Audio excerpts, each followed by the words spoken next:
चंद्रपूर जिल्ह्यातील वर्धा नदीच्या पाणी पातळीत वाढ झाल्यानं आता हे पाणी चंद्रपूर शहरातील रहमतनगर, सहारा पार्क आणि भिवापूर परिसरात शिरायला सुरुवात झाली आहे. वर्धा नदीच्या पाणी पातळीत वाढ झाल्यामुळे कालपासूनच वर्धा नदीची उपनदी असलेल्या झरपट आणि इरई नदीतील पाणी वापस फिरायला सुरुवात झाली आहे.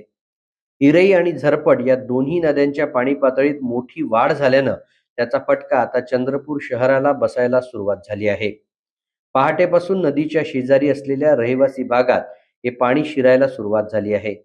प्रशासनानं काल रात्रीच खबरदारीचा उपाय म्हणून या भागातील काही कुटुंबांना सुरक्षित स्थळी स्थलांतरित केलं आहे. झालेल्या पावसामुळे चंद्रपूर तालुक्यात रहमतनगर येथील 40 कुटुंबांना स्थलांतरित करण्यात आलेले आहे. तसेच आरवट येथील सहारा पार्क या सोसायटीमध्ये 14 लोक अडकलेले आहेत. त्यांना सध्या रेस्क्यू करण्याचं काम सुरू आहे. सध्या पूर परिस्थिती पाहता नागरिकांनी सतर्क राहावे. जर पाणी वाढत असेल तर सुरक्षित स्थळी स्थलांतर करावे आणि काही अडचण असेल तर प्रशासनाला संपर्क करावा. धन्यवाद.